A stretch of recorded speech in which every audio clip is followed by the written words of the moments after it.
Hello, I'm Andy Agafangelo, the founder of the Transparency Task Force.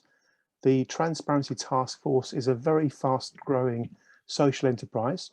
We have a mission, and our mission is to promote reform of the financial sector so that it serves society better. Today's event is rather unusual for us in the sense that the event we have tonight is a collaboration between the Transparency Task Force and the think tank Radix, the think tank for the Radical Centre.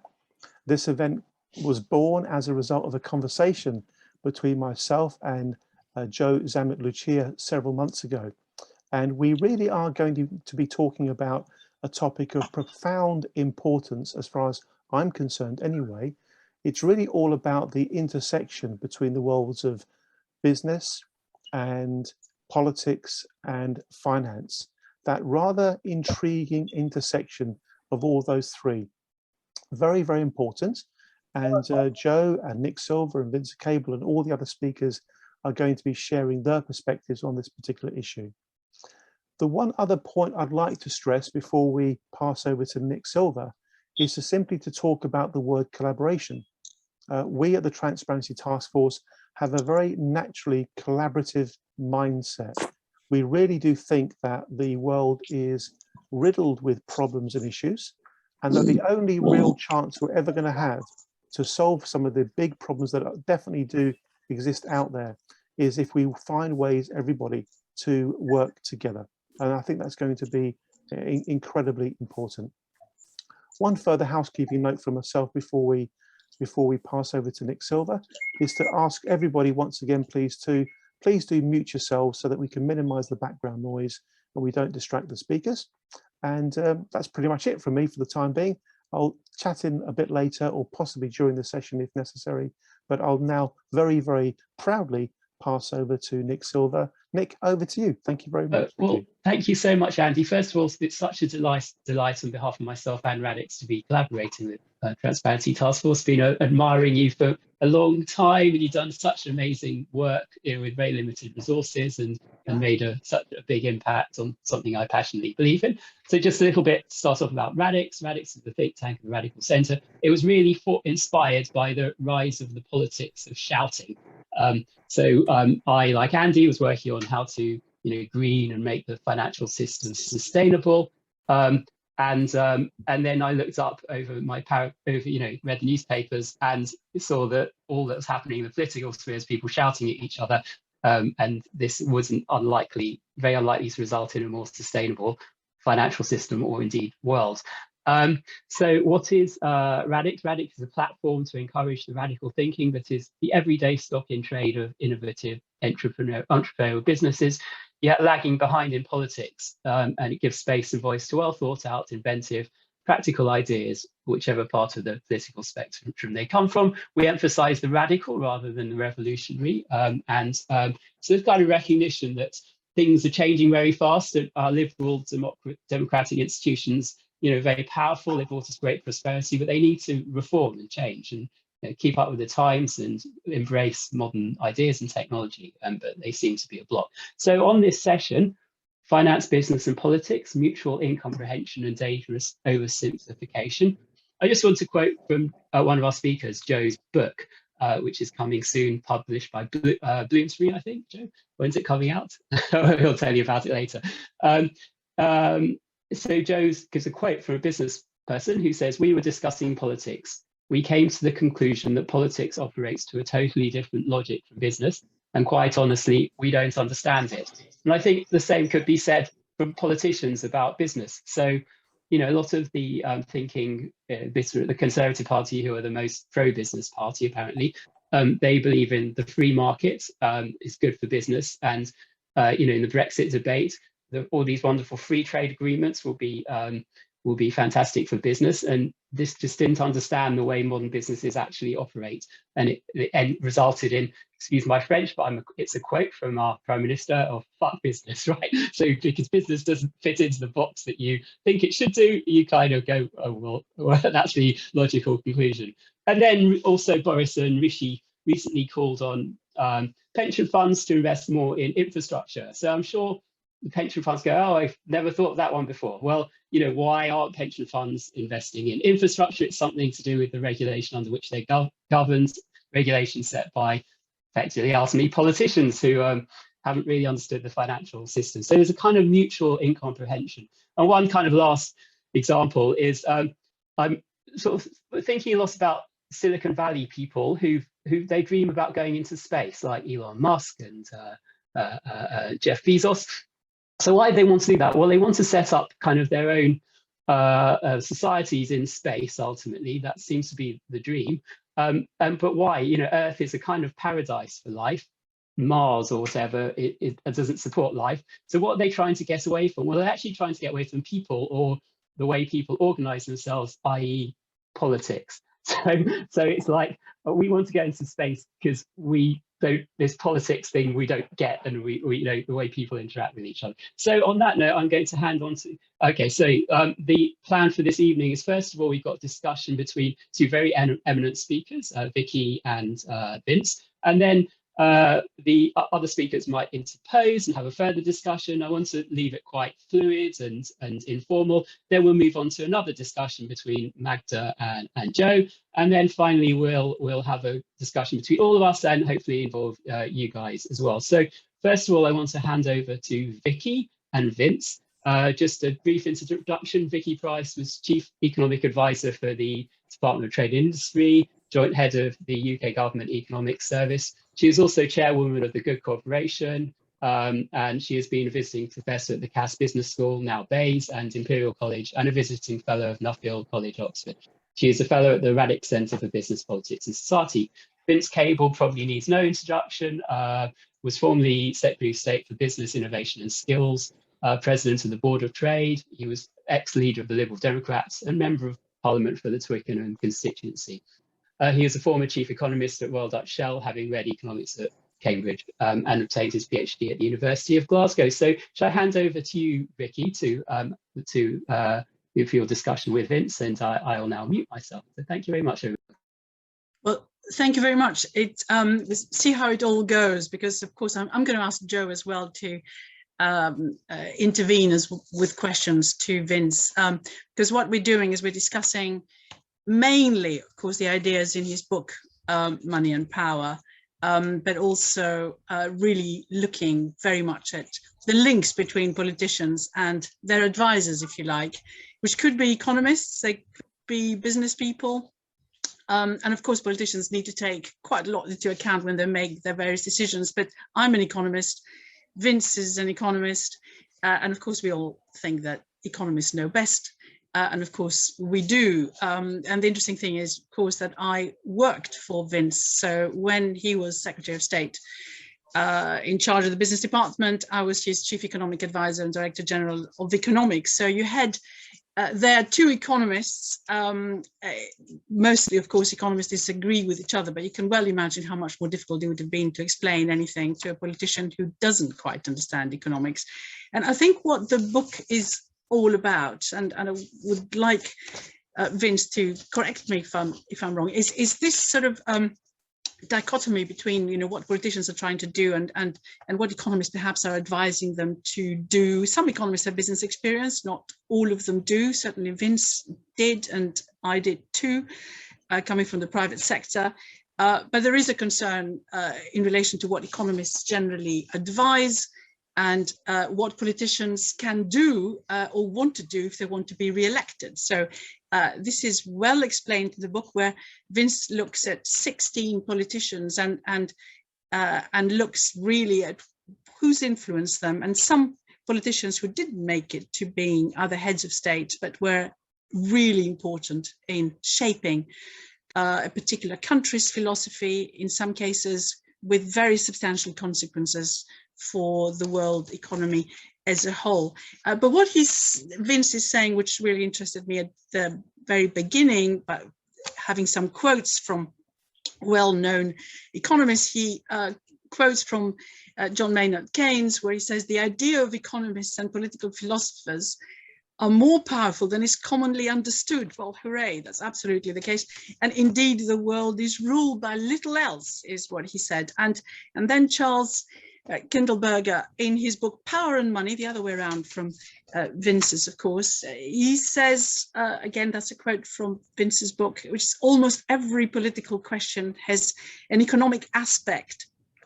And almost every economic question has a political aspect. So really how the two intertwine is crucially important. So I wanted to ask Vince to explain a little bit his philosophy behind writing this book, and whether, you know, right now we have somebody like Kate Bingham, who's very instrumental in getting the vaccines, you know, moving forward in the way that she did, who came out actually criticizing civil servants for being too slow, whereas of course the civil servants probably would criticize the politicians for not quite listening to them. So Vince, over to you to perhaps explain how you came out with those 16 that you looked at, and really the importance of economics and business, I presume, since that's what we're talking about, in their decision-making processes. Yeah, well, thanks, Vicky. That's a very helpful introduction. I mean, what I was trying to do was to try and understand the overlap between economics and politics. I mean, I've spent half my life as a professional economist and the other half as a politician. I'd often got very confused as to which of the two I was trying to follow. And I thought the best way of understanding this was to look at it through historical figures. I mean, I go back as far as Alexander Hamilton, and I go up to Donald Trump, not necessarily a good example, but the interaction of politics and economics was very real.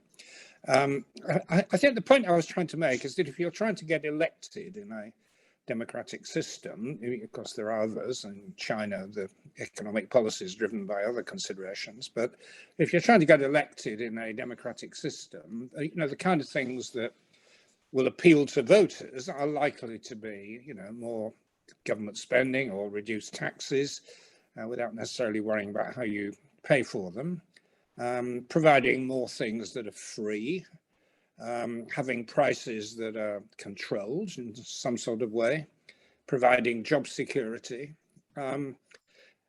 buying British rather than buying from the world. And these are all things which you know, have resonance with the public and help people to get elected. And the people I looked at were kind of transformational politicians who actually ignored the immediate demands of political popularity to do difficult but necessary things, but lost a lot of popularity in the process. And I'll just give one or two simple examples. The best example, in a way, of transition from communism was Poland and Balcerowicz, who got rid of price controls, job security, you know, severe measures to curb inflation, and within about 2 years had effectively converted a highly dysfunctional communist system into the basis of a free market economy. He did all the right things. He was a highly qualified economist who started as a Marxist, but progressed through Milton Friedman and Hayek, the usual journey, and did what an economic textbook would suggest. And the legacy has been, in economic terms, pretty positive. The politics was disastrous. He was hated. His party were effectively flung out, never come back. But it was a good example, I think, of how a really major figure can deal with this intersection between economics and politics. And another example was Manmohan Singh in India, who was a very competent and highly respected economist who brought in widespread liberal economic reforms which had a transformational effect on India.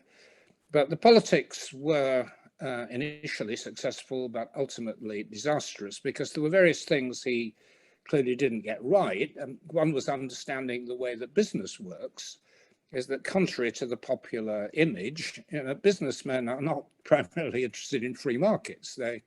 They're looking at opportunities to earn economic rent, which in the transitional arrangements in India led to a lot of corruption. I mean, you're trying to stop competition through imports and opening up markets. You know, that's what business is about. And if you get the wrong side of them, they will use their money to change the political system in a different direction. That's essentially what happened. But what I was trying to do was to look at this intersection of politics and economics, and it is messy and it's difficult. And what it is starting to produce in many countries is the economics of political populism.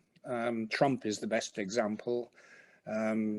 Crude protectionism, buy American, stick up tariffs, politically very appealing, economically very costly. Trump is a modern and fairly limited example. If you want a parody of populist politics and its impact on economics, Perón in Argentina was probably the best example in the post-war world.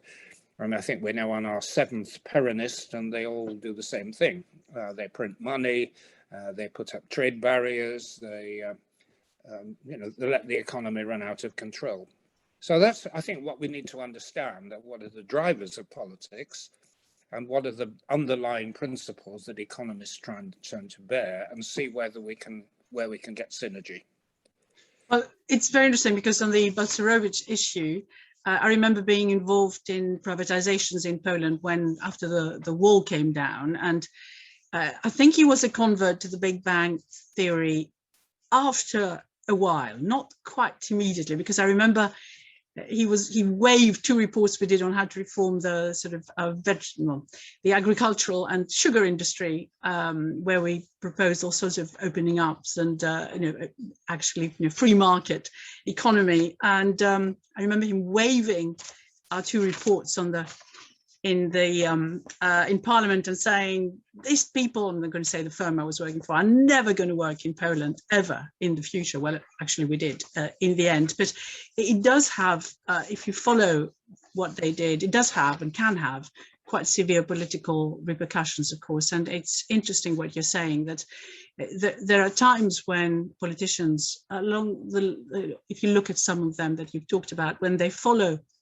the economists' advice or what makes sense in economics and do well, and other times when they don't. So it's by no means guaranteed. And I think you do say somewhere that good politics and good economics very rarely coexist.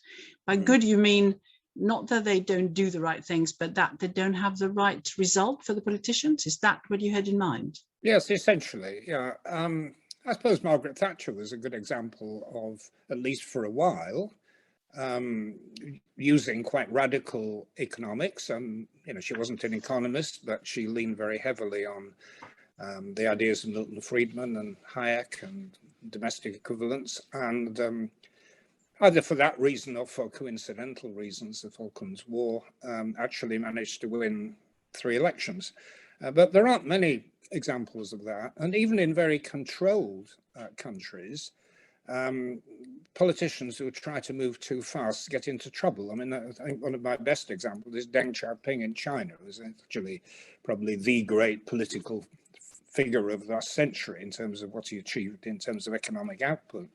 But he moved very fast in the 1980s in lifting price controls, which is a politically very unpopular thing to do, even in China, where things are controlled by the Communist Party. And there were widespread riots, which in the West were described as the democratic protests in Tiananmen Square, but really actually in most provincial cities, a protest against the lifting of price control. And you had the clampdown, and then you had a retreat from radical economic policy. So politicians do have to be very careful, as I discovered myself in government. You can't take too many liberties with the political world.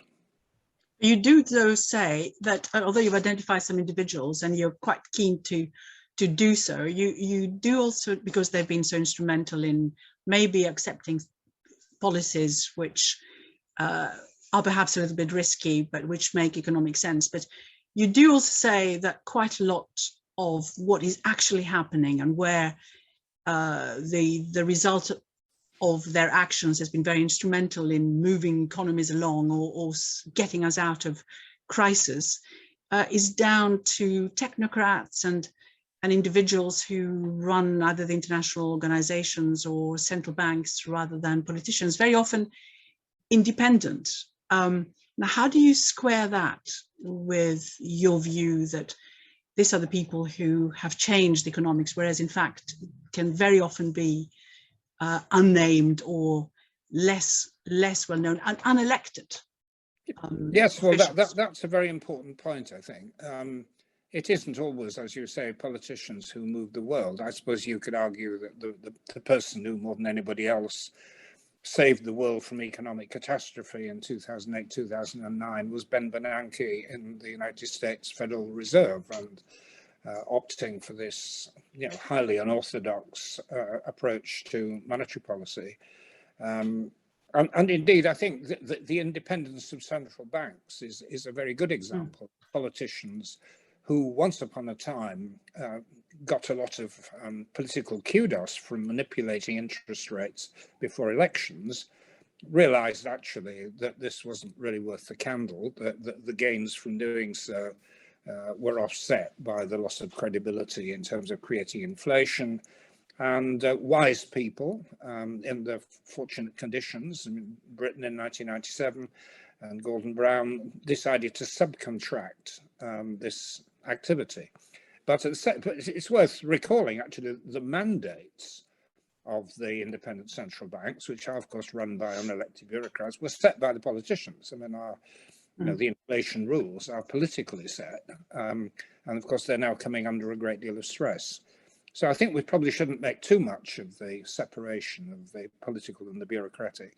And I suppose the other example is the creation of the economic union in Europe, which was people like Monnet, Schuman in particular, were, they'd come out of the French bureaucracy, Monnet particularly, and they were able to do what they did because politicians were looking the other way or giving them, tolerating them.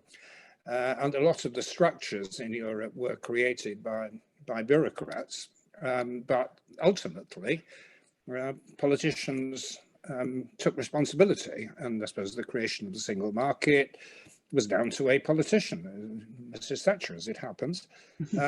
So the separation isn't as clear cut as I think you're suggesting. Okay, and then a final question before perhaps Joe comes in and perhaps contributes or asks you as well, which I think Joe wants to do.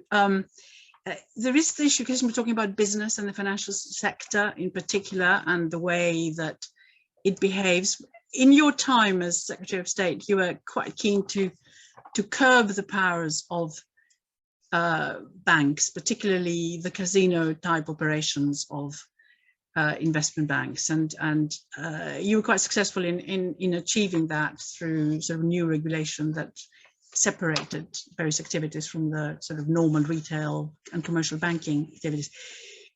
Given that we just talked about unelected officials, did you have difficulty? I mean, I know a little bit of the answer, but both with politicians and, say, the Treasury and civil servants in getting that through, and is that a lesson to be taken forward from anyone who tries to do something in this area? Well, first of all, and I think this picks up an argument I've had with Joe Zammit independently, is I don't think it's correct to talk about a business view. I mean, when I was Secretary of State, we used to have regular meetings with the CBI, the Chambers of Commerce, the Federation of Small Business, the Retail Consortium, the manufacturers, and of course the bankers, and they were all saying different things. I mean, they all said we are the voice of business, but it was a different business and they had different interests. And if I was categorizing them, I would say there was a fundamental difference between businesses who are essentially rent seekers, who've, because of the structure of the industry, of a natural monopoly, or protected from competition, pubcos, for example, or retailers in dealing with farmers who have monopoly power, and they want to keep it that way, and that's how they make money. And they're fundamentally different from insurgents, new kids on the block, who actually are the kind of people who never come to talk to government ministers anyway. They're out there doing their thing. So when we talk about the voice of business, I think we need to be clear, we're talking about different people with different interests and different approach. But in particularly in relation to the banking system, the issue which really troubled me, and I think troubled you, was the fact that we had a world-class, quotes, banking system with enormous banks, regarded as internationally competitive. At one point, RBS and Barclays were the two biggest balance sheets in the world. But at the same time, you know, once you got past the City of London, it was extremely difficult for a small company to get any money out of them at all. You know, builders couldn't build. You know, small businesses couldn't produce, exporters couldn't export, because there was this enormous cleavage between sophisticated international banking and its functions and the basic operation of a banking system linked to productive enterprise. And, you know, the German Sparkassen model we just don't have. So that was the thing that troubled me most of all.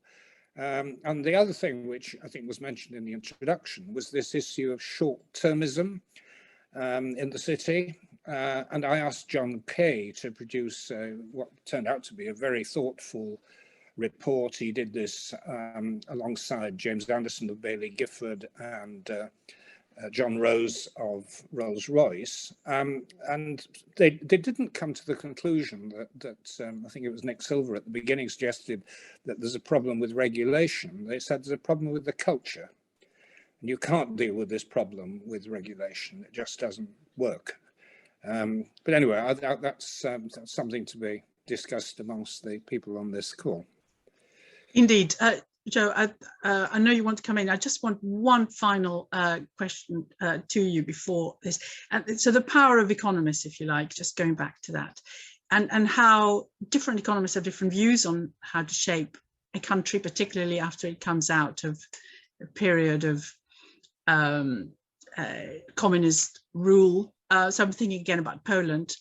The interesting thing is, if you look at quite a large part of former Eastern Europe, the economics mantra at the time was voucher privatization, do it quickly that way, through, you know, the Jeffrey Sachs idea, which of course has led to oligarchs being developed, because the way it was done, everyone was given these vouchers and then for nothing practically, and then people came and bought them, offering something in return. So we've ended up with this situation where quite a large part of Eastern Europe, former Eastern Europe, including, of course, Russia, has ended up with those oligarchs owning everything, basically. And that, of course, in itself is a problem for democracy. Do we have ourselves to blame by being too purists in thinking we can achieve those changes and suggesting to politicians various ways forward, which at the end of the day could actually be disastrous for the economies? Yes, it's a good question. And I think, well, many of us could be accused of naivety, I think, in that respect.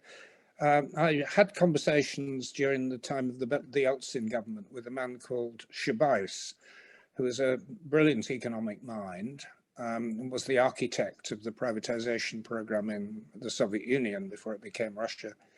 And his logic was that, okay, gangsters will take control of our key industries through, you know, if we give it away, they will make pots of money and they will steal and steal.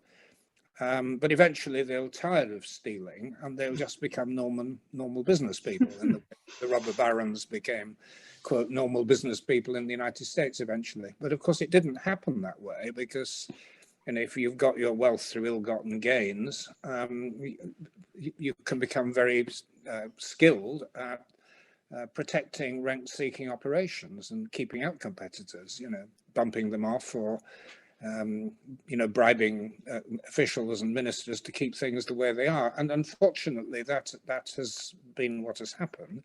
We haven't had that kind of rampant corruption in Britain, but the privatization of utilities, which have not had meaningful competition, has produced, you know, with the water companies and the recent issues about sewage, I mean, just a rather good illustration of what happens if you just transfer property into the hands of private companies, albeit regulated.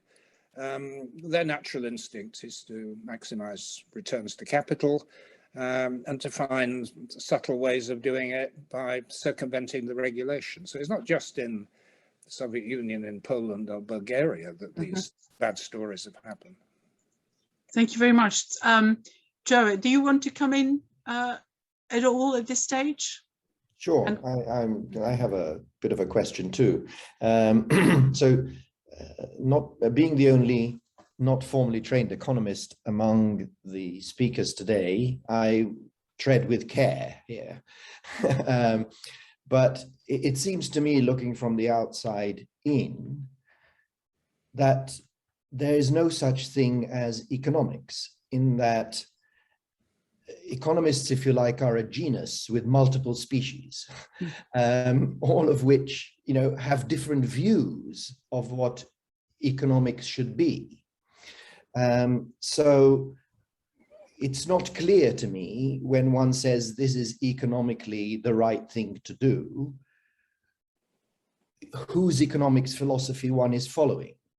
And one of the things that kind of struck me about Vince's excellent book is that my interpretation of the stories that he put in there is that a lot of politicians kind of see economics as an a la carte menu. That the starting point is not economics, but the starting point is ideology. What do I believe in as a politician?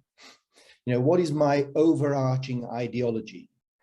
And once you have that in your mind, then you can find an economist that will agree with that. And you can find an economics that fits with that ideology.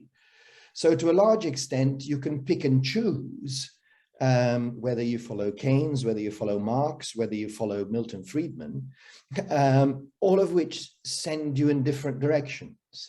So there's this question for me, which I guess is a question in economics in general: what is cause and what is effect? You know, is it that economists are having this impact on political choices, or is it that politicians have their ideology, are making political choices, and then pick and choose which bits and which economic philosophies fits with what they already believe, which essentially is how we all make our decisions. You know, we have an intuitive view of the world. We have our own perspective on how the world should be organized, and then we tend to pick things that fit in with that. So this idea to me that there is a kind of a right economics, I find very difficult to grasp. Can I come in before Vince comes in? Because I know he'd have his view. And I'm speaking here about somebody who was looking at evidence and was pushing evidence-based policy. What you've just described is what we economists are trying to avoid, which is policy-based evidence. In other words, you get your policy in your head first, your ideology, and then you try and find the evidence to satisfy what you want to do. And I think what economists, certainly in government, have in common is trying to look at what works, doesn't work, and what is true and isn't true, and what the evidence is actually telling us. But very often, because of political pressure, because that's what governments want to do, you end up having to pursue policies where the evidence does not support it at all, because the politicians want that to be done. So the economist's job is to ensure that this doesn't happen. That's basically how it works. But I don't buy that. Okay. Well, yes, that's what we do. But Vince can tell you what actually happens as well. Well, I really don't agree with Joe. Actually, I think there is a thread.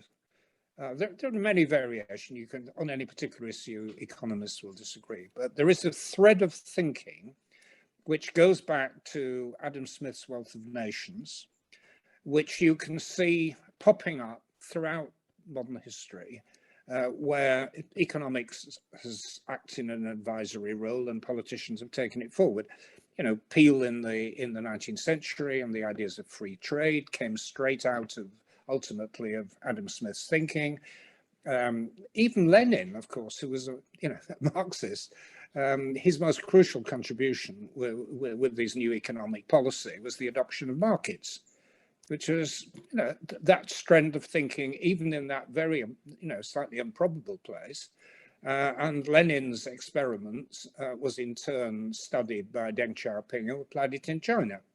And it was the importance of markets relative to controlled production and distribution and exchange. And The logic has repeatedly reappeared. Erhard's revolution in Germany was another example. Margaret Thatcher's in Britain, Balcerowicz in Poland, and Manmohan Singh in India. They all followed a basic set of ideas which have been developed over the years, but ultimately come from the same source.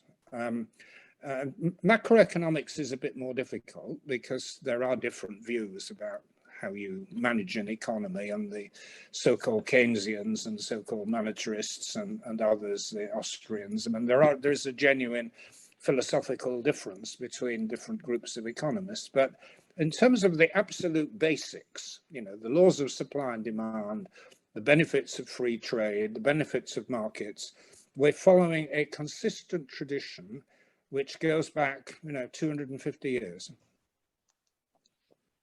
Well, so there.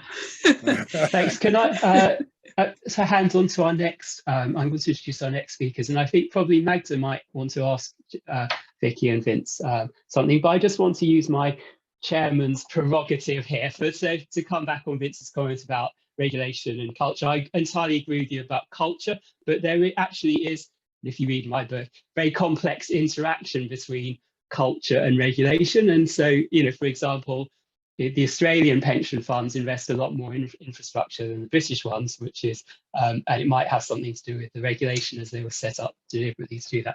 And then the second, it was a kind of reflection on listening to you two and on Joe's comments. So there is an alternative tradition of economics going back to, I think his name was Strauss, which sort of turns up in the developmental state model, first of all in Japan, and then the five type economies, and then China.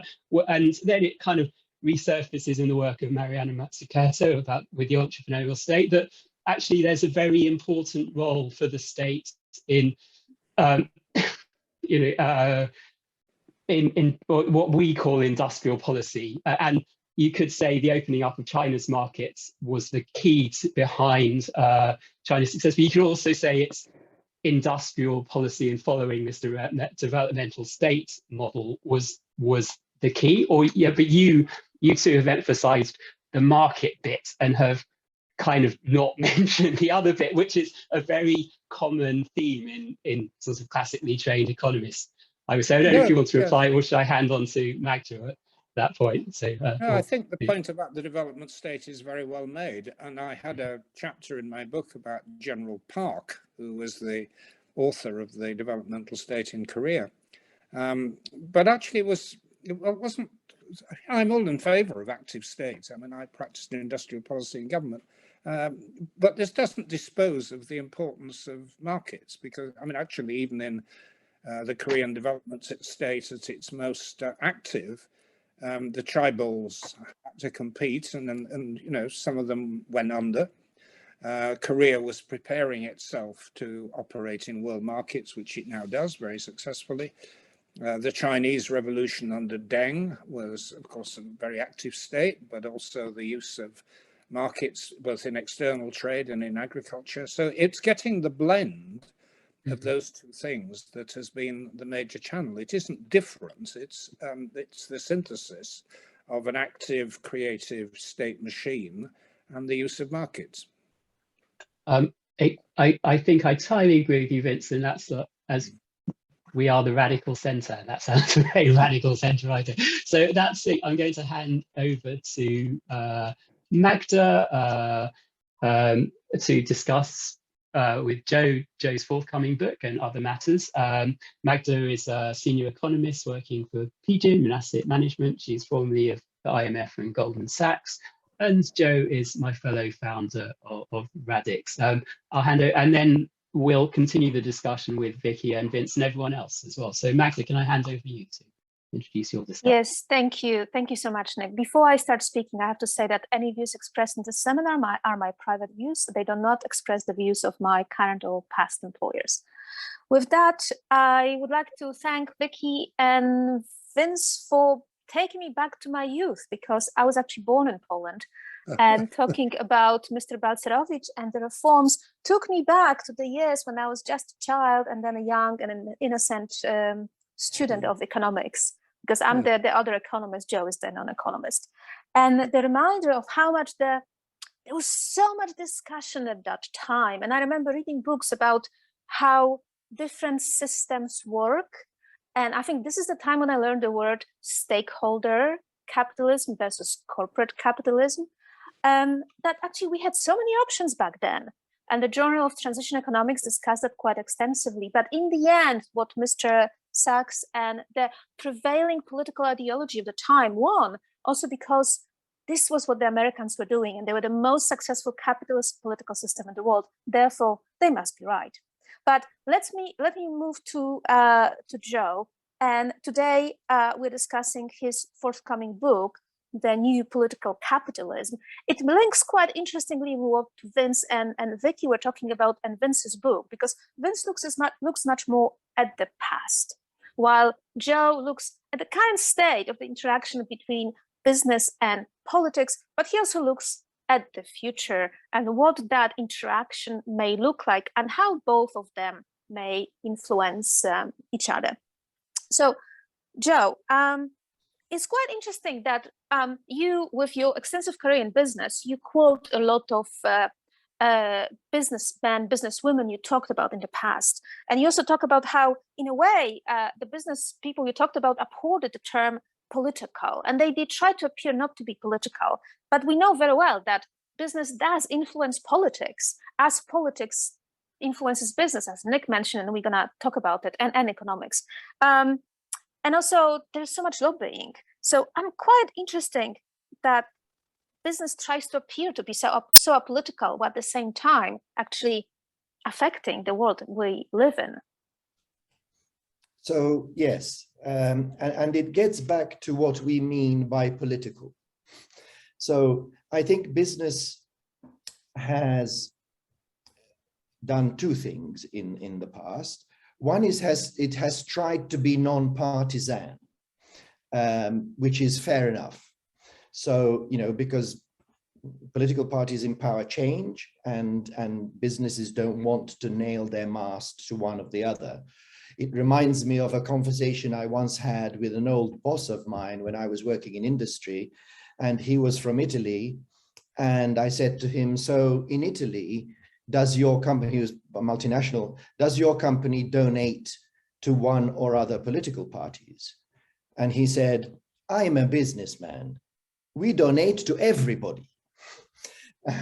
So, you know, there's a difference between being apolitical and being partisan. There's also, I think, developed over time this idea, which I think is a false idea, that that business should run exclusively on a commercial logic, and that the political discussion has nothing to do with business. You know, the businesses are there to make money. They should run their business on a purely commercial logic, and politics is just something that often gets in the way of that. I think what we're seeing today is that idea, which was always somewhat perverse, is no longer really publicly acceptable. I think we now there's a growing belief that business is part of our panoply of political institutions, that they have political impact, businesses have political impact, they impact how people live their lives, they impact how much people earn. As Vince said, they impact the prices that we charge, that are charged for goods and services, and that the role of business is not just to make money. The role of business is not this fantastical idea of merely creating shareholder value, which was always, in my view, a nonsense. But that business has a role to play in our society, that their role is to be participants in creating a better society. And of course, what defines a better society, or how we define a better society, is a purely political issue. So businesses can't extract themselves from politics in the broader sense, not partisan politics, not electoral politics, but politics as a socio-cultural phenomenon, politics as the mechanism through which we collectively decide what sort of society we want to live in. And it's absurd, the idea that business can extricate itself from that discussion. Yes, I agree with you. And also agree with you for your earlier comments that you cannot really say that economics is political.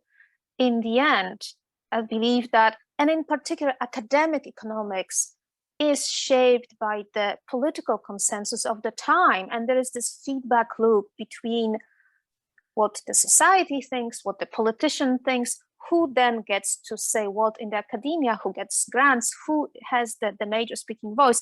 And that reinforces each other. And it really takes the change in social consensus, the changing needs, maybe outrage, as you said, also the reaction to what businesses are doing to change the system.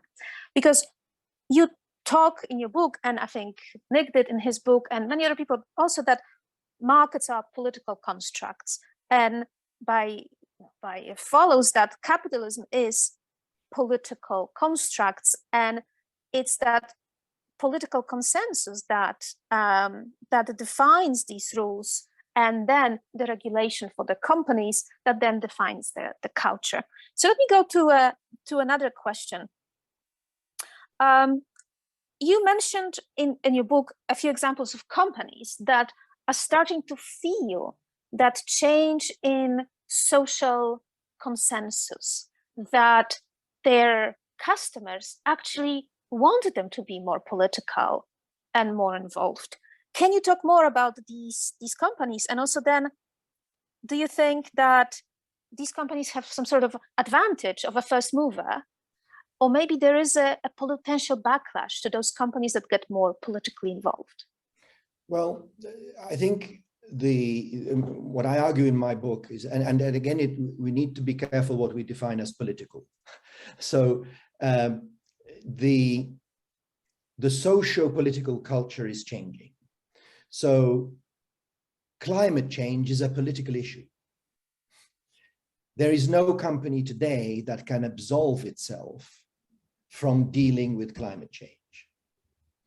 So, both for pressure reasons, and these pressures today don't just come from government, they come from their customers, they come from their investors, they come from civil society, they come from all sorts of places. So the political is increasingly forming this kind of pressure around corporations, be it climate change, be it diversity, be it biodiversity, be it pollution, be it, whatever. Just think of any kind of political issue, and it's hard to see companies these days being able to avoid them. So just to take a couple of examples, there used to be a time when employees of major companies rebelled in one way or another, mainly on the basis of their working conditions and their pay. Okay, that was the kind of thing that stimulated workers. Well, Google had to give up a $10 billion over 10 years contract with the Department of Defense in the United States because its employees revolted and said, Google should not be selling this technology for defense purposes. Now, whether you agree with that or not is neither here nor there. And we're actually seeing it today with Spotify, yes, that is now joining an AI defense project, and the clients of Spotify are abandoning the service. So there's more of that. So the political is becoming an everyday issue for all sorts of companies. Of course, somewhat more so for the more visible, bigger multinational companies that are always in the news. But everybody is becoming much more impacted by that. And the pressures are coming from all sorts of places. So the question is, as a business, how do you react to that? You can't absolve yourself from it. You can't say, this is none of my business. I'm just here to make money for shareholders. That's just not viable. And businesses, as Vince said earlier, are not monolithic. It's not a monoculture. So some that have the management capability to do it will become first movers and will work out how to use this trend to create a competitive advantage. Others will tend to ignore it for various reasons, either because ideologically they don't believe in it, or they're not focused on it, or simply because, frankly, they don't have the management capability of adapting so quickly. Others will just keep up with developments. They don't want to be ahead, they don't want to be behind. So every business will make its choices, and we'll have to see which are successful and which are not. It's quite interesting because the examples you quote in your book are mostly consumer-oriented companies. And it's easier for consumers who, in the end, define the public consensus to reject them or reward them for the good, let's say, or progressive behavior, while the companies you mentioned as those that still need some work on the culture, maybe they're in a different world, are mostly those that deal with businesses or governments. So therefore, they don't face the wrath of the consumer as early as the others. If I can interrupt you there, yes, I suggest that we stop using the word consumer. That's a very good. Yes, it's a person. It's a person as a citizen, but right. Yes, because with respect to company, it's the client, right? Right. But I agree with you. Consumer implies that the only value of a human being is measured by how much they can consume. Whereas we know that's not the case, and that's not how people behave. That is a very good point, Joe, because it also takes us back to the thinking about economics, right? Because traditional classical economics is based on a rationally maximizing, utility maximizing, probability maximizing consumer. And even economists say that most of the family members are not rational. And we know very well, and this was even then later rewarded by Nobel Prize, or so-called Nobel Prize in economics, for prospect theory, that people cannot do these things. They cannot calculate probability. So newer economics is actually much more realistic, but still it is a bit of a generational change in thinking. But I was wondering, looking at the future, we had the agrarian capitalism, we had the industrial and colonial capitalism. Then we had the more financial capitalism that we talked about earlier in the session. What comes next? So my view in the book is that the next phase of development is what I call political capitalism, which is a fusion of a capitalist system, which I define maximally as a system where private individuals can own assets and can own property and can own their own money, and where businesses can make a surplus.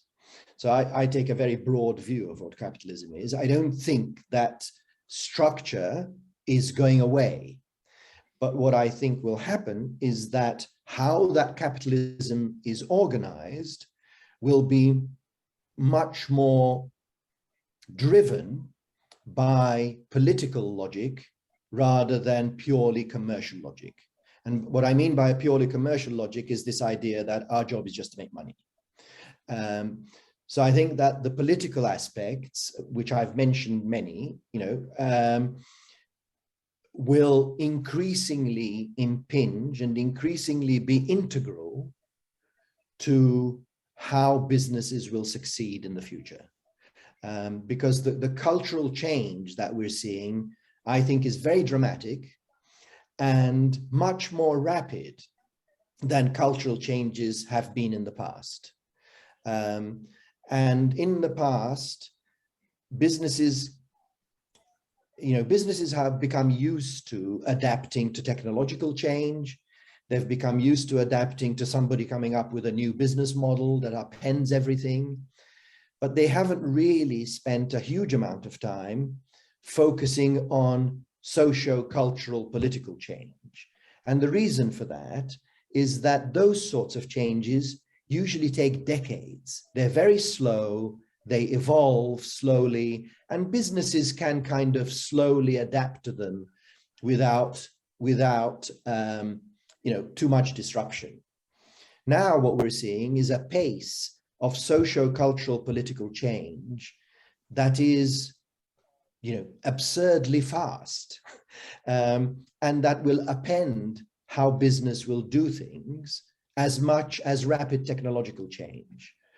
So businesses, if you want to remain successful, will need to learn to adapt to this socio-cultural political change much more quickly. And of course, it's uncomfortable for businesses because these are fuzzy things. They're not clear. You don't really know which way they're going to go. They're very mushy. We can use a word like sustainability, but it has 25 different meanings at least. You can't put sociocultural change you can't fit it into a spreadsheet. So it doesn't respond to the normal commercial financial tools and ways of thinking that businesses have become so good at. So this is a new skill that will need to be developed.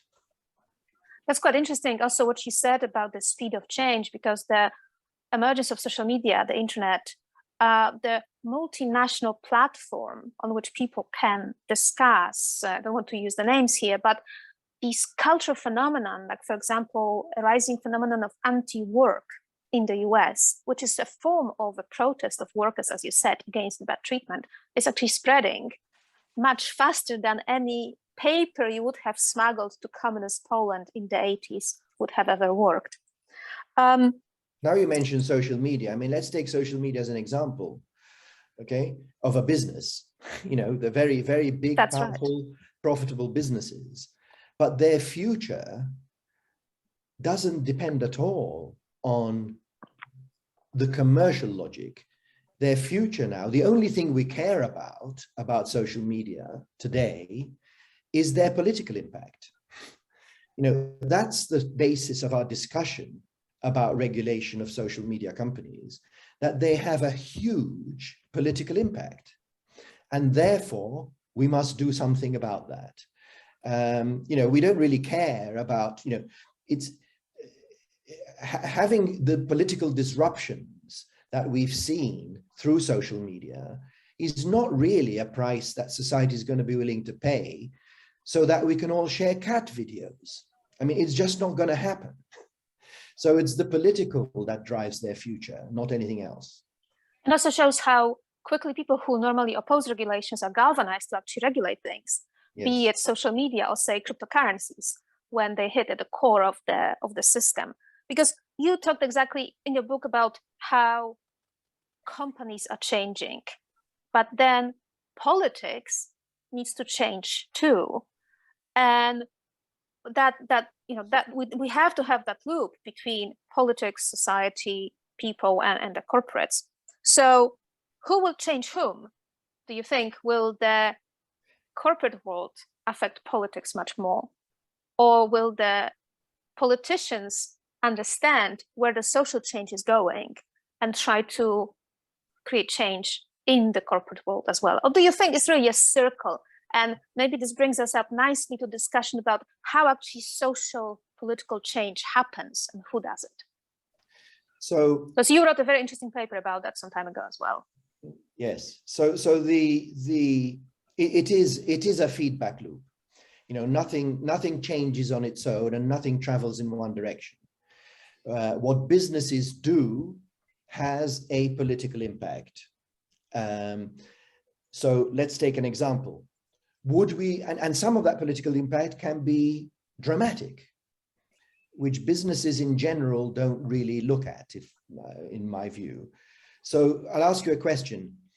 Would we have had a Donald Trump type of politics in the US or a Bernie Sanders type of politics in the US had we not had a business-driven great financial crash? So we had— And the political and economic choices actually stood behind the economic response to it. Right. So the financial crash has changed the socio-cultural political view dramatically.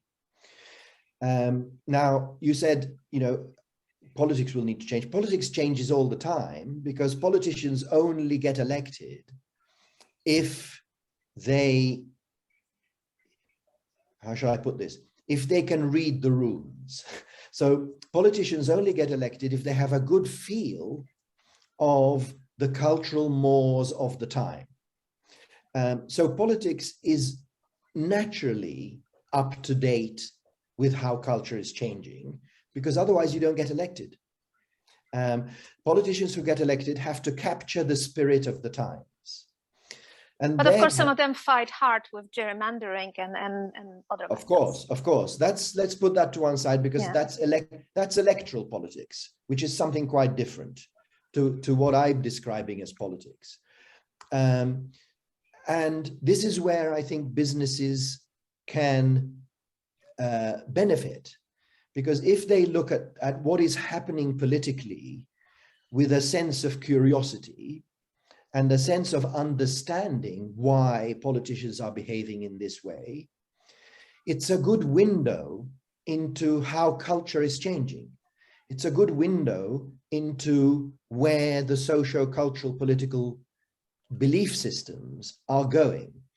So rather than looking at politics as an irritation, you can look at it as a window into what your customers, what your citizen customers are thinking and feeling. And there is something to learn from that, as opposed to seeing it as something that, you know, should be kept at arm's length. Before bringing back Vince and Vicky, just as illustration of what how the social views is changing, this is one of the tweets that was extremely popular last year in the US. A person, I will not quote the name, says, "Sorry, you can't have healthcare. We have to stabilize the stock market so wealthy people don't lose too much money." And you see, that's how an average voter in the US, or younger progressive voter who uses Twitter, sees politics and economics response to it, and how it is driven, by what values it is driven, right? And I think that represents some of that that change, and maybe that growing thinking that maybe in the end politics drives economics rather than the other way around. Vince and Vicky, what do you think about the ideas coming in Joe's book and his comments tonight? No, I think there's a lot of wisdom in what Joe said. I don't, however, see much sign that we're getting a kind of new kind of capitalism suffused with this socially sensitive, management system. I mean, I think with public limited companies, which are very exposed, and have discerning shareholders, that probably is a phenomenon. But with private companies, it's not terribly clear where this new spirit is going to come from. Let me just take one example, because it's now a public company. But the most capitalized company in the world at the moment, I think, is Elon Musk, isn't it? I find it very difficult to see in his behavior and the way he approached business any of this social awareness. I mean, it's a brilliant entrepreneurship and taking a gamble on technology, but the idea that this is socially driven or politically sensitive, I just don't see it. But yeah, I mean, there's a lot in what Joe said. I mean, it's a very good book, and a lot of respect for the way he's developed his ideas. Yeah, I agree. I just want to add a few things to this. I mean, in reality, businesses have worked within a political system and within quite a lot of regulation, and have adapted, being aware of what was happening. So there are different political systems in different countries. There are some places where the state is quite important, like had been the case in France for quite some time, and others where you have a different type of cooperation, if you like, between businesses and the state. And companies still go for making profits within that environment. And if you look even in the UK, even before this supposed social consciousness has been developed, what you had was something like 80% of FTSE 100 companies being quite tightly regulated or coming under the auspices, if you like, of the public sector. So there were pharmaceutical companies that were providing things for the state or for the National Health Service. There were defense companies that were selling exclusively, you know, to the government. So in fact, it was like a captured sort of industry, if you like. You had supermarkets, which of course were going to make profits, but in fact, quite closely supervised by the regulators, and if they expanded too much or behaved in an uncompetitive way, they were paying penalties, or they were forced to reduce the numbers of stores they had. You had prevention of takeovers happening, and so on. So, and businesses adapt. Similarly, in the past, you had quite a lot of customer boycotts. They didn't last very long, so Nike at times or Starbucks at times, but then, you know, they all go back to buying Nike, and Nike changes its behavior, but it changes its behavior in order to attract the customers back and in order to make those profits. So nothing really has changed from that point of view, except that you have to have people in your organization who are politically astute and who know what's happening and what the more current pressures are. In terms of how you need to behave. But of course, there are also regulations that say you've got to pay men and women the same thing for the same jobs. We see how slowly that is in fact happening. So the change in attitudes in terms of how you treat your people in your own company, happened because of regulation. I mean, look at Uber trying to argue that its drivers were self-employed and therefore they didn't have to give them any benefits. Similarly for Deliveroo. So not huge amount of evidence, as Vince was suggesting, that the companies are changing their behavior because they're much more conscious of social issues. They're changing their behaviors because they have to, for political reasons and others, but they have to always have had to operate within environments that constrain what they do. Sometimes they constrain a lot of what they do, at other times they constrain very little of what they do. And look at it now, companies going bust because we have this very strange regime in terms of not allowing energy prices to go up. And then finally on Magda's point on regulation, so I don't disagree with the concept. It's just that it's always been there. It's just that the pressures are changing, and being more socially conscious and caring about the environment is one of the things you've absolutely got to do if you are to have favor with your bankers and people, but because they know that long term you will not survive if you don't do it. It's again financial that does it. And regulation, Magda mentioned how companies really want, and are in favor of regulation in various areas. Of course, the big firms are in favor of regulation because it increases the barriers to entry, makes it much more expensive for anyone to come in and compete with them if they have to already deal with a lot of regulation just to set themselves up. And that's a big issue.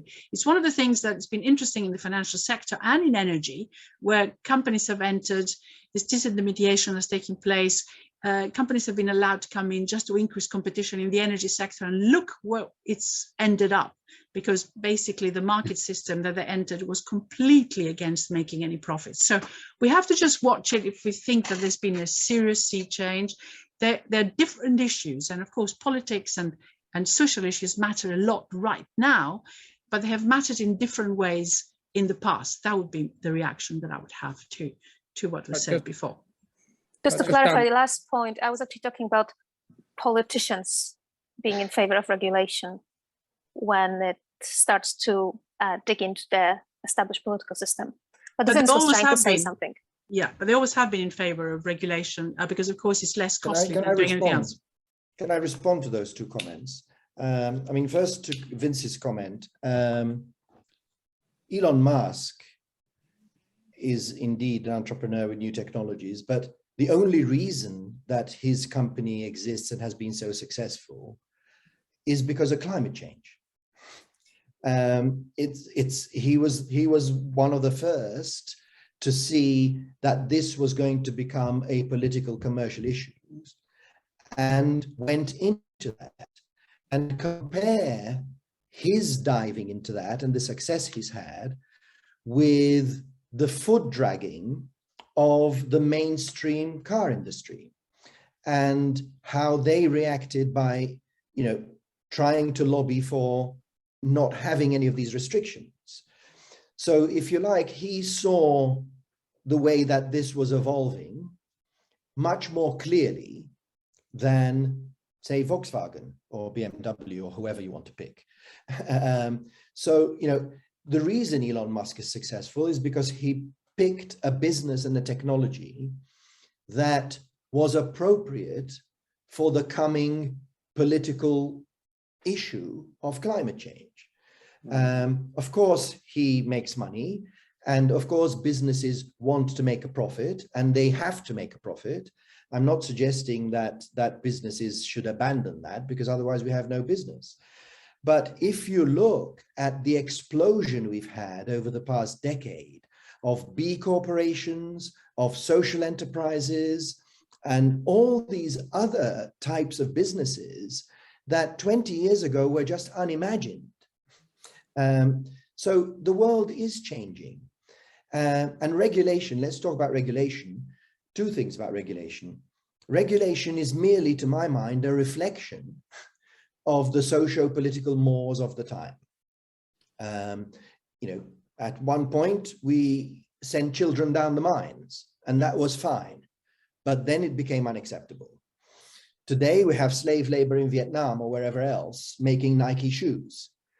That's not going to last.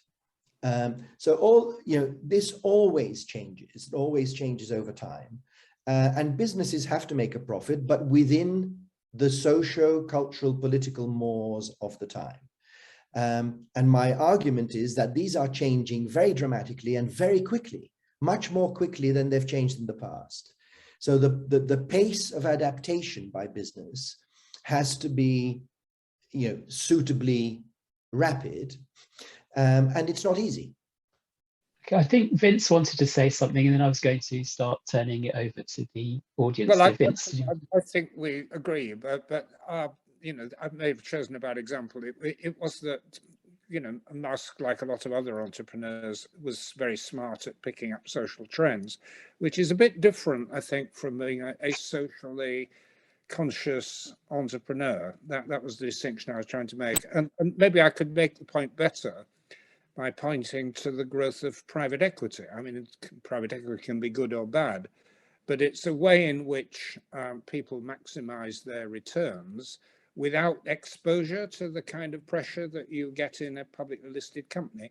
You know, there are trends in capitalism which rather go against this idea of, you know, the company as being all inclusive and taking into account, you know, the politics and the social mores of the time. Quite right. And people will always will always look for escape routes. That's what's happened, yeah. Yes, people will always look for escape routes. Over time, those escape routes will become more difficult, I suggest. Okay, good.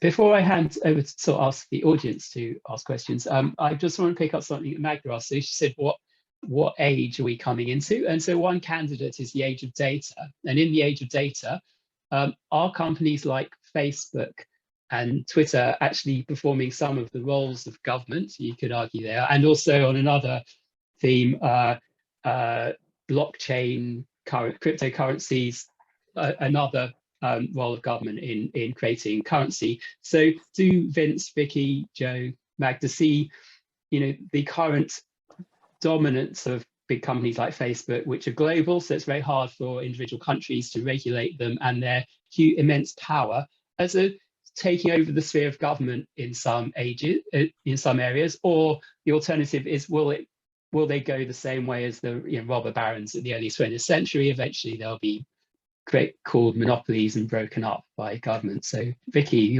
this is one of your expertise. Would you like to to start on that one?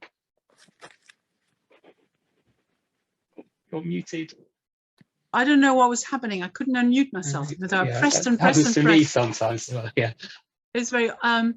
It's interesting. I've been looking at the chat through this and see what people are saying. And of course, the Facebook issue and Google and so on has been mentioned as one of those changes that has taken place. And I need to say that I'm very surprised because Vince, having looked at what happened at various stages with economic policy, would obviously have picked up what happened with the oil company Standard Oil and how it was actually split into the Seven Sisters. What I find very surprising, even though Magda said earlier that governments are quite keen to regulate, that there are, of course, all sorts of regulations about data privacy and all that sort of stuff. But those companies have been allowed to grow to those sizes in a way that you just wonder why governments have been incapable of doing anything about it. Yes, now the EU in particular is getting new powers for their competition commissioner to do something much more, not just fine them for breaches of whatever regulations they have to follow in terms of how they deal with data, but also how they let others use their platforms, but also do things like limit their size. And that's surprising to me, why we have got to the point where we seem to be incapable of doing something more in this area in the last few years, and allowed that huge expansion to take place. So big question mark. I mean, Vince may have some views to what's happened to our politics since, and why that's been allowed to happen in the way it has. But doesn't this also, sorry, Vince, go ahead. Oh, sorry, you go first. Yeah. Okay, so doesn't it also reflect the political consensus of the times, that there was a political permission for having tax havens, for having profit transfers between different countries and effectively not paying taxes, that there was also a political permission for light touch regulation of especially the new technologies. And companies like this have benefited from that regulation and grew to a size. And by this moment, they are quite embedded in the society and the economy, and the cost of regulating or changing them becomes very hard. So they have exploited that regulatory void to make themselves difficult to regulate, and also being able to fight back that regulation. And it's only now that the political consensus is changing. For example, Europe realizes that it is losing money on the tax avoidance of various companies, not only Facebook and Google, but these are the biggest example, or Amazon, but also just companies operating in Europe. And and policymakers from various countries are trying to avoid it. For example, that's why we have finally this political push for harmonizing tax rates. This has been in the works for years, but it could not be done because of the political disagreements. But now, as money is tight, not only because 2008 crisis, but because of COVID and every penny counts, that's why suddenly this political will to get there is higher. So Vince was going to say something. Yes, sorry, Vince. Well, your example of tax harmonization and so on is a very good example of global governance and international cooperation. And I would love to believe that that's the way we're going. I'm afraid I'm a bit more of a pessimist. I mean, I think in a way the politician who captures the spirit of the age is Trump, actually, and he will probably be back. And his emulators or mini emulators in the UK, India, Russia, many other parts of the world are leading us towards a kind of populism, the implications of which for economics and business are a kind of fragmentation. And we're beginning to see that even with the internet. I mean, you know, we had a truly global companies, Google and Facebook, and they still are, but the internet is splintering. And we've already got a parallel Chinese system, parallel Russian system is growing. Other medium-sized countries are going to fragment the system too. So you've caught me in a pessimistic mood, but the question was, where are we going? And I fear it's not in the direction ESG-led type of capitalism. I think it is, sadly, in the direction of a more national-based, fragmented system. That's what the Trump populism is leading us to.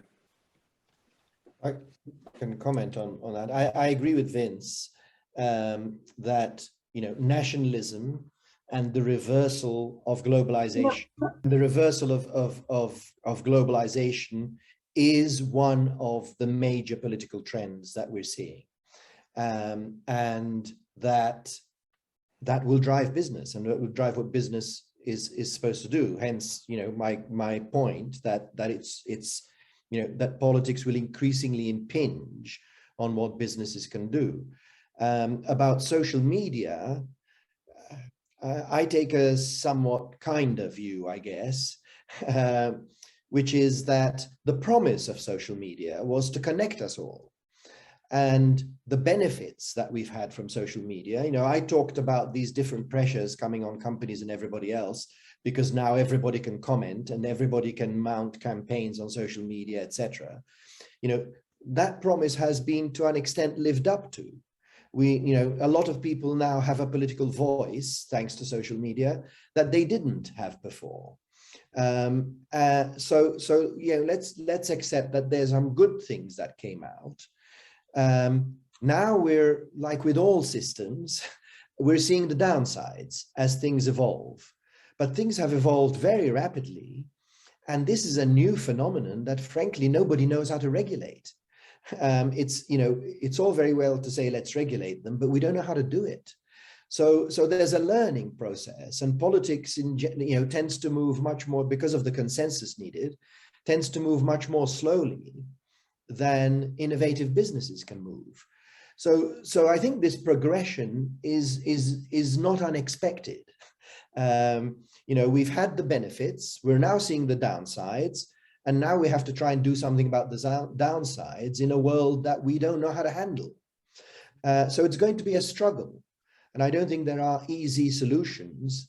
And some of them may come from people themselves. I mean, my son is 18 years old, and he wouldn't be seen dead on Facebook. He thinks it's a terrible thing for old farts like me. But I bet he's on Instagram, which is owned by Facebook. Yes. Things change, and we're struggling because, part of the big advantage of social media is the network effects. The fact that everybody's on it is one of the advantages. If you break them up, you lose that. So it's quite a difficult thing, I think, and we're just struggling with it because it's new and unknown.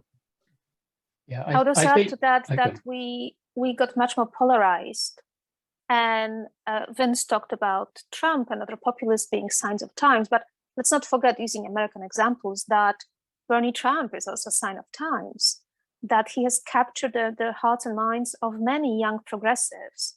And maybe it's just that the populists are just much better organized and unified, and the progressives just waste a lot of time just quarreling about progressives between each other.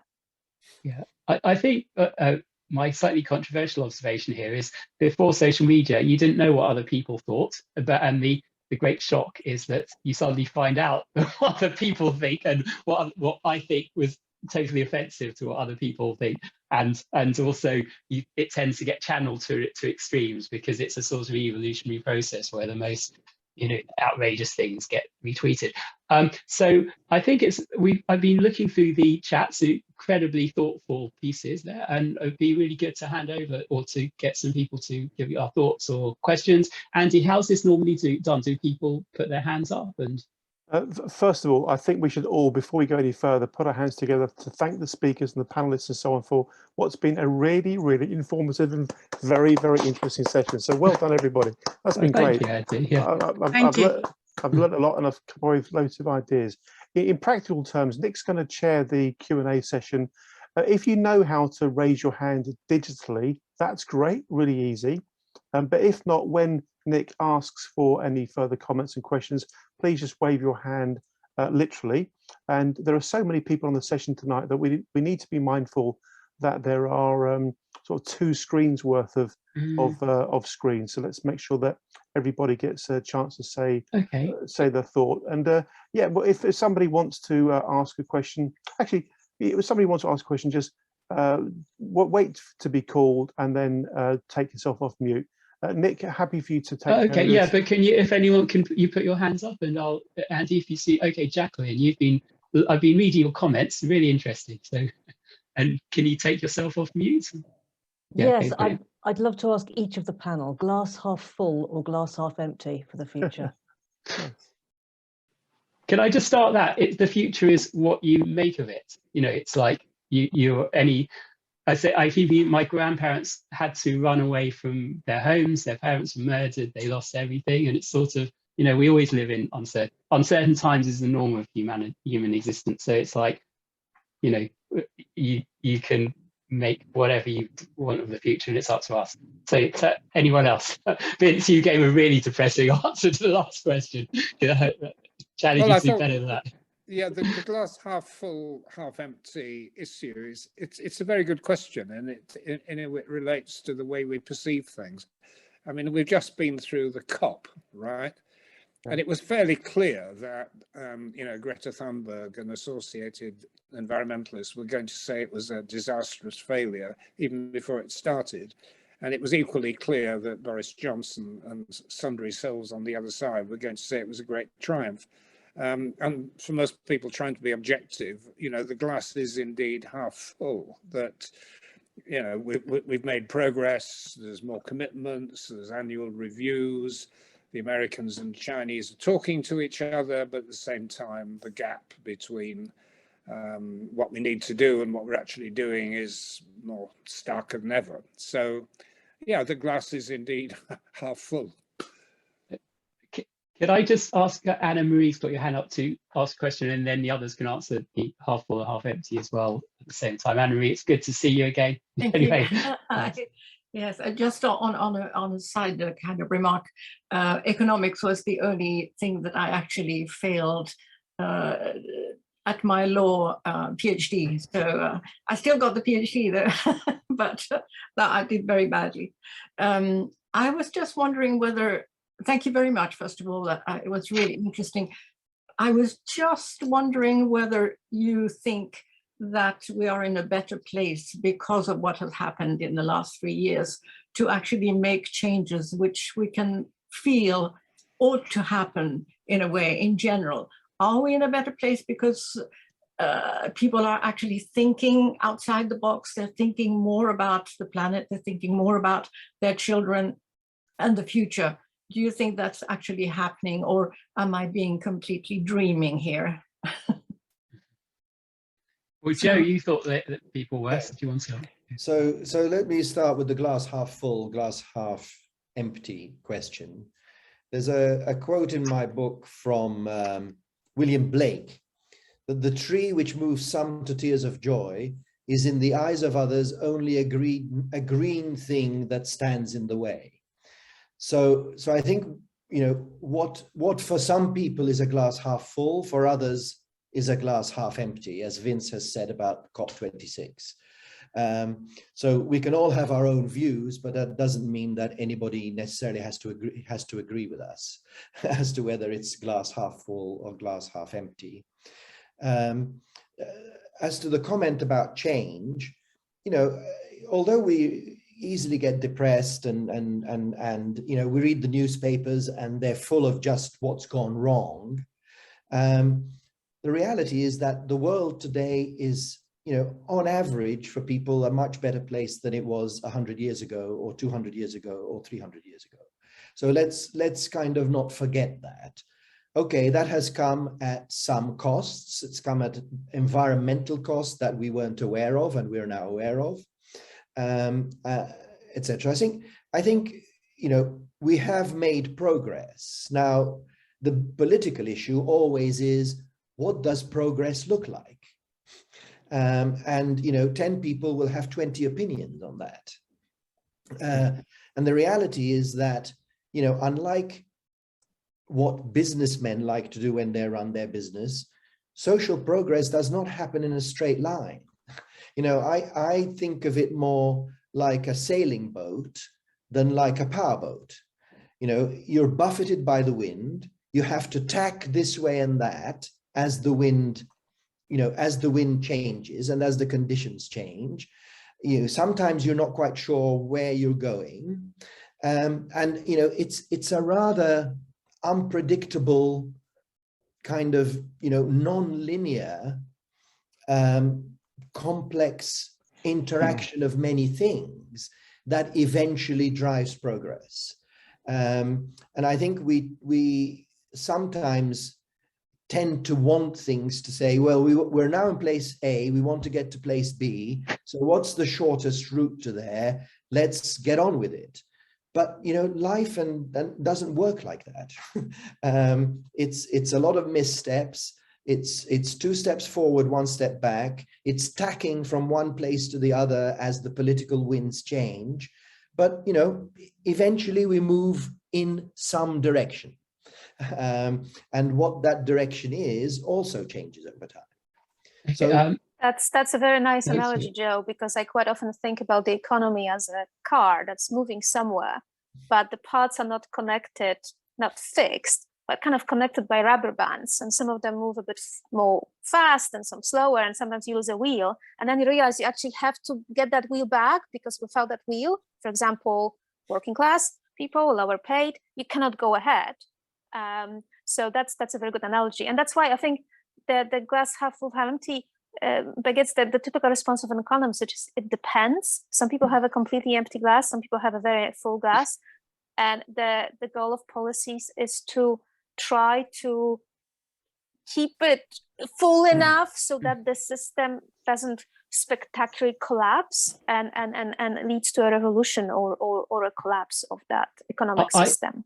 I thought when you ask an economist, is the glass half full or half empty, he or she would say, assume it's full. And then, right. No, they'd say, assume there is a glass to begin with. Of course. Assume there is a glass. Spherical assume glass, it's champagne. Yeah. So if I can say something Okay. on this, just briefly. I mean, there is a short term and there is a long term. In the short term, there are so many problems to overcome, and having the right politicians listening to the right economists is going to be absolutely essential, and there's no guarantee if this is going to be the case. And I think, as Magda was suggesting, there's a lot of inequality out there, not just within countries, but also between countries in terms of how we get out of this.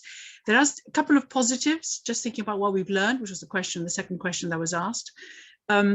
Yes, of course, we had perhaps a bit more time to think about the climate, but we've also had a bit of a lot of time to think about whether our economies were ever going to recover.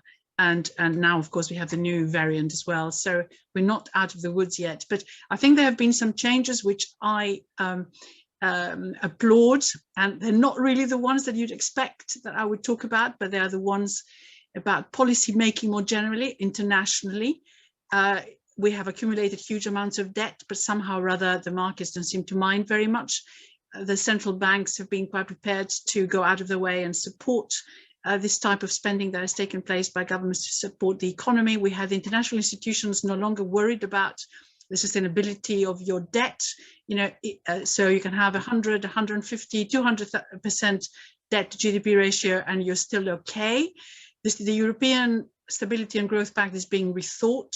A lot of money is being given to developing countries by the World Bank and the IMF without any conditions attached. And although, of course, we probably will have to ease back a little bit and rein back some of that spending, I only wish that we had the pandemic problem before the financial crisis. We wouldn't have had the Eurozone crisis, the Greek crisis where I come from. Mm-hmm. There would have been a completely different approach by the IMF and others and the EU and the central banks to that crisis. And I hope that we've now learned the lesson with this crisis and that we're not going to make the mistakes that we made before. And that is evidence-based policy, in my view, as I was saying earlier. I fully agree with Vicky on the later comments, because the pandemic especially finally brought back the role of the government, not only in policy making, but people's understanding what the government is for. It is not there to constrain people. That's not a bad government, especially that thinking that dominates in certain circles in the US. It's actually there to make these collective decisions for us. And when the money is cheap and they can spend, or they can plug the demand hole, they can do it. So I think that's a hugely positive outcome from this. Okay. I'm glad. So says a former IMF economist. Joel, you've been patiently had your virtual hands up. Would you like to? The floor is yours. So. Okay. Well, in a nutshell, I think economics and economists could dramatically lead in the transformation of the global economy by waking up to a couple simple principles and giving up some of the inherited baggage of scarcity, win-lose competition over money, and the grow or die business imperative so quickly.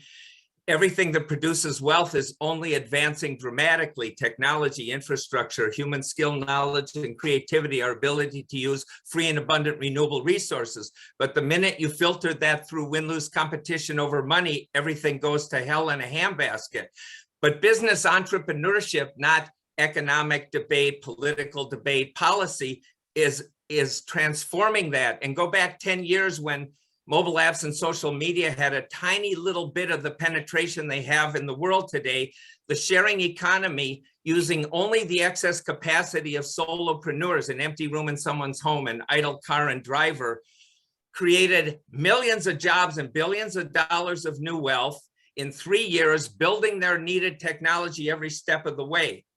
So what happened? You filter it through win-lose competition over money, and somebody has to take the hit. Hotels, motels, and their employees took the hit from Airbnb. Cab drivers, limo drivers, their employers, their companies took the hit from Uber and Lyft. This is all about competing over these invisible tokens called money and not cooperating to produce and distribute wealth. Politics won't address it. Entrepreneurship will. And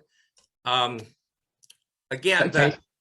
I'll leave it at that. But I put a white paper link about this whole new economics, and it's not cryptocurrency on the blockchain. That's just another token riding a different ledger. We're talking about a ledger currency. Ledgers don't crash. Ledgers don't have inflation and recession. Ledgers don't have money flight from communities or a symbol flight from the ledger. Thank you. I'm done.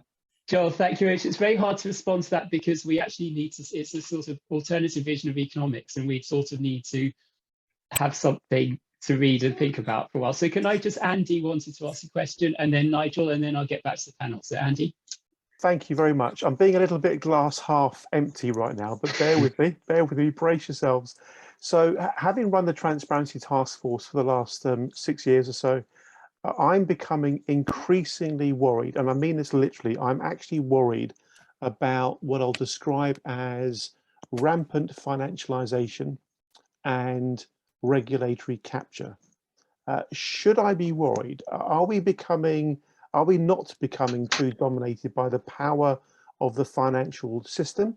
Should we not be worried about the government's agenda to drive up competitiveness and make competitiveness a an objective for our regulators, or am I worrying needlessly? Can somebody put me out of my misery, please? Do you think, though, since I've been starting in this game, Andy, just a question for you, I've noticed the sort of power shift, you know, the big guys in the vampire squids were Goldman Sachs. Now the big guys are Facebook. They're not necessarily in the financial world. Obviously, data is the big, so there seems to be a power shift almost away from finance, and this is something very good. Should I just hand over to Nigel? You had a question or comment? Unmute yourself. Yeah, great. I was just going to say that Andy had a question because I didn't know who picked up his comment. Yeah, I did. So so Andy's question was financialization. Should we be worrying about financialization? Well, should I attempt something on that, having been involved in the debates around the financial crash? I mean, I think this is very much a kind of cyclical thing. We ebb and flow. We had a period in the 80s and early 90s where people completely forgot about the history of financial crises, and banks ran out of control. They've now been reined back and there's more capital. We split the banks through ring fencing and so on, and then now there's pressure to go back to a more unregulated system. And you're getting echoes of this in other countries. The Chinese financial system ran out of control and they're now reining it back. So it comes and goes. I think financialization it's not a straight line. I just wanted to say one thing about this big question which people have gravitated to about glasses half full and half empty. I mean, I think if we're trying to make some assessment of what's happened positively over the last generation, you have to say that, well, 700 million People in China have been lifted out of poverty into what we call the middle class, about 200 or 300 million Indians, got other people in Bangladesh, pockets of others. In some cases, there's a political cost, i.e. China. Many people in Eastern Europe have got both better economics and better politics.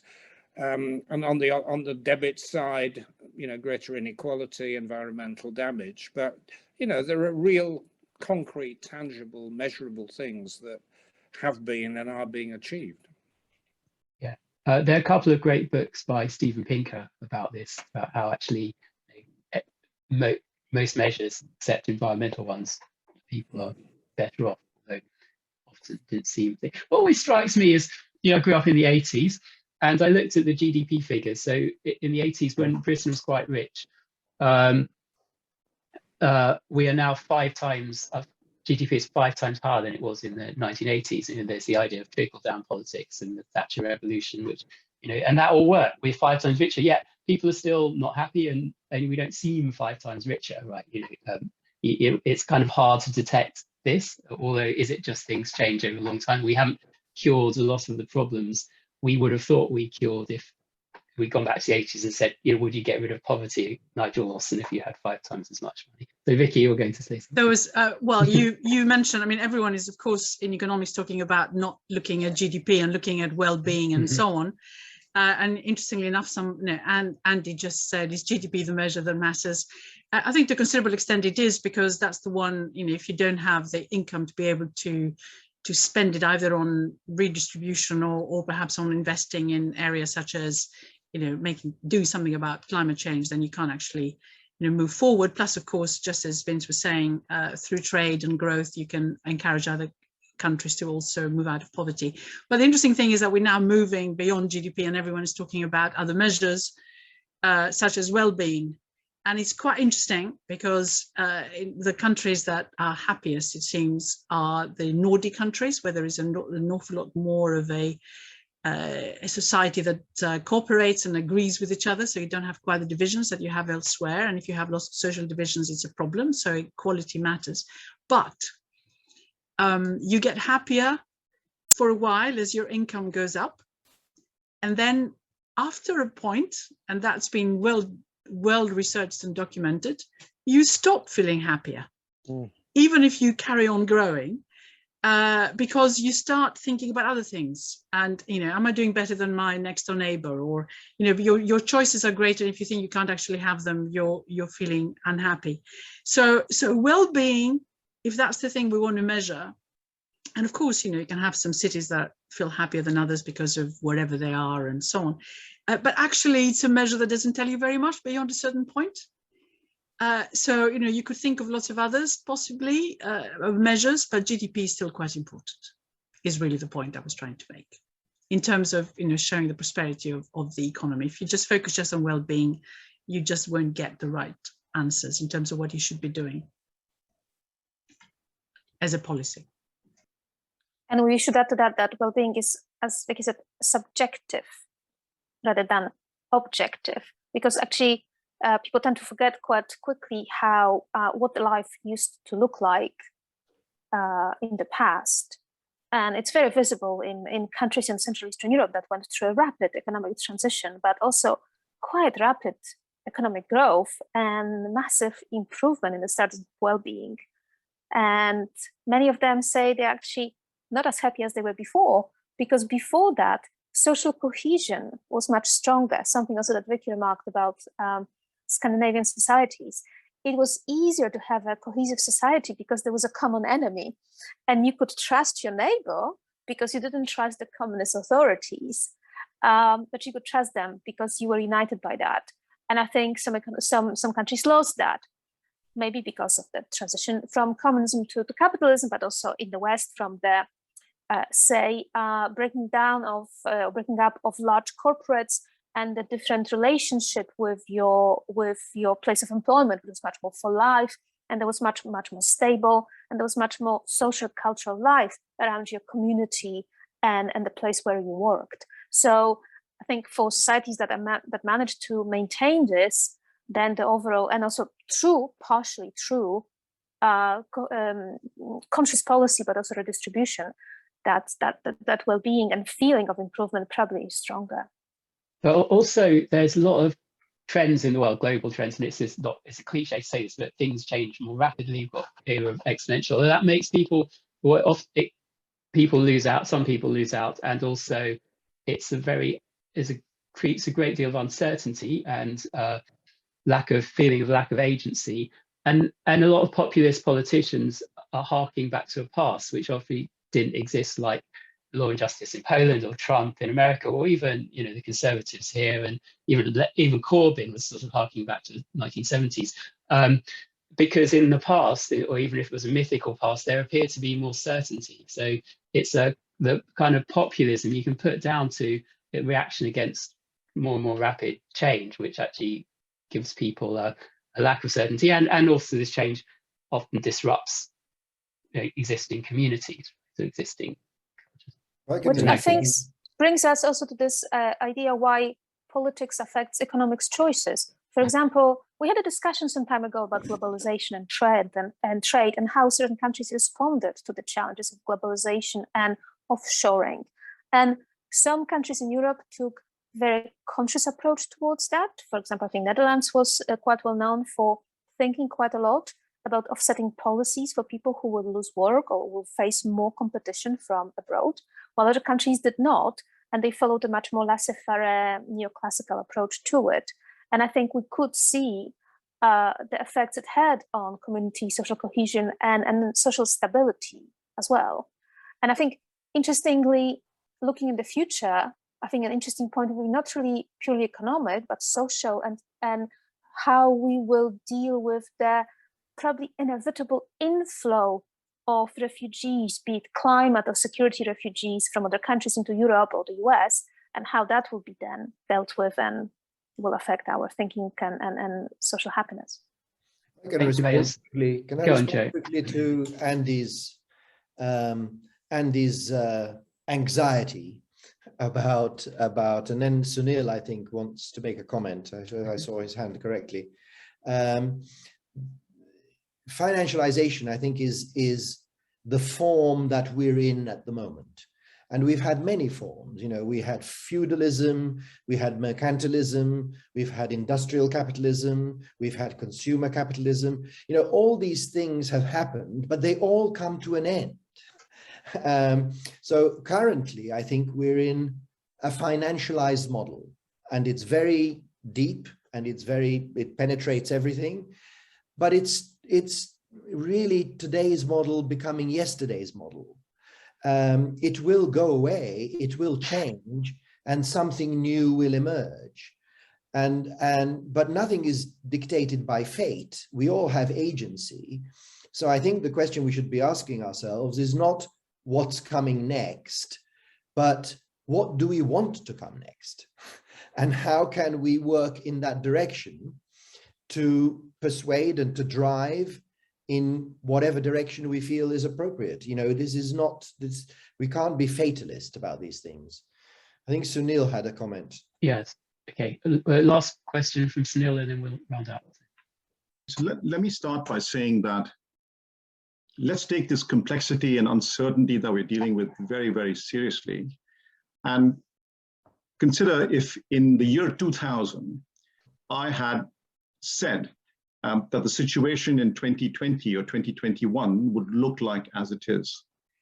I think people in white coats would have carried me away from the podium if I had sort of said that in 2021, this is going to be the situation. There's going to be, our democracy is going to be at threat. We're going to be, facing all kinds of problems.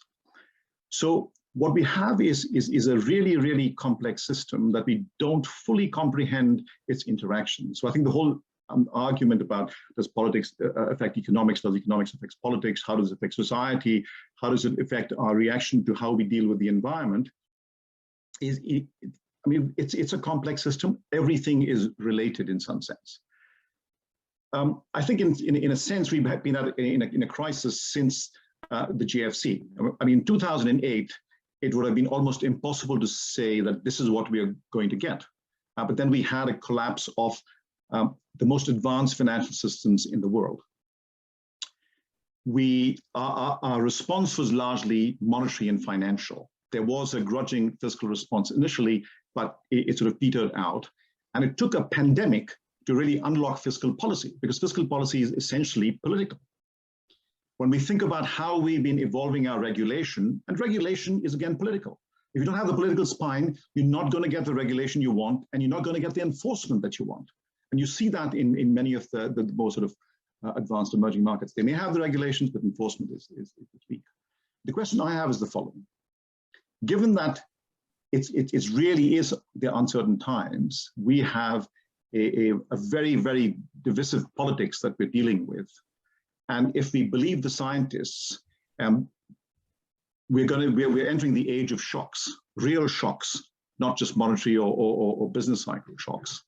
Can we muster the political will nationally, and I'm thinking in terms of the US, that's where I reside, but also as Vince and the others have mentioned, globally, to actually transform our societies, the way we produce, the way we consume, the way we expect society to evolve in a way that we will not get a crisis and we will not get a nonlinear change in some sense, which will upend our political systems, which will make it even more difficult to respond to any of the shocks that we might face.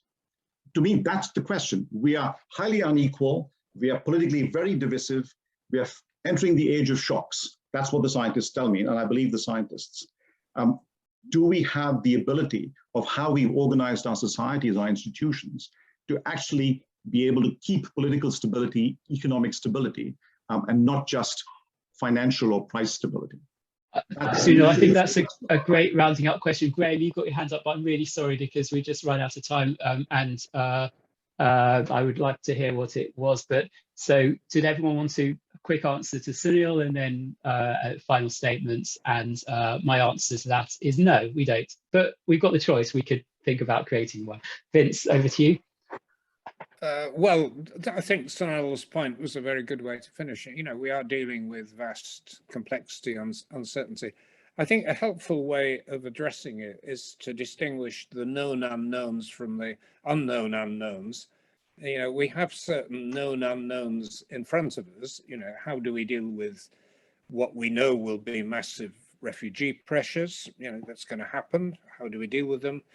We know there is a 1.5 degree warming objective. We don't know whether we're going to deal with it or not, but it's an unknown that we're aware of. And probably the one that's most serious and is right in front of us, which is, you know, can we vaccinate the world? You know, we know the task, we've got the medicines, whether there's the capacity to deal with it. I mean, those are the known unknowns, but beyond that, you know, we've got all kinds of things that are going to come out of technology and vaccines and pandemics and nuclear proliferation and so on, which are beyond our current imagination. So let's focus on the known unknowns. The key ones being, you know, economic stability, vaccinating the world, reaching the climate target, managing more refugees. We can't absorb an infinite number, but being humane. I mean, these are tangible things in front of us. So at the very least, let's focus on them and try and make sure we get a good outcome. Great. Well, I think we better round up there. So thanks, Vince. So thank you to all the panelists on behalf of Radix. I thoroughly enjoyed it. And hand over to Andy with thanks, Andy, for hosting us. I hope this is the first of many joint events, and it was a pleasure to be here. So Andy, over to you for the final words. Well, Nick, it really has been a pleasure for me, and I'm sure many of the other Transparency Task Force members who've had a chance to participate in this session today. It really has been mind-opening. I'm coming away with different views about things, and that's what a good symposium ought to actually do. We should all come away with a better perspective, a more complete understanding of the issues that we're talking about. For me personally, this intersection between the worlds of business and finance and politics it really is where it's at. The three are interlinked. It's a three-circle Venn diagram type situation, and we must all somehow achieve a better understanding of the other circles that we're less familiar with.